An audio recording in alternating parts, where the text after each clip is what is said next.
And he revs up the engine as he crosses the starting line.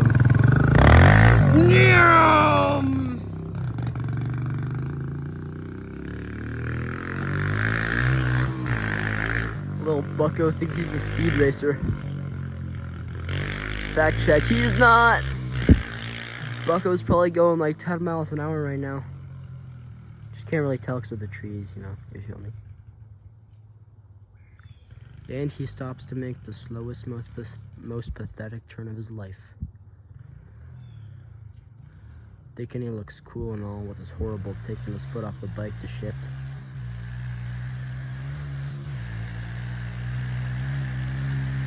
Bro looks more of like a mob gangster in Afghanistan riding a pit bike.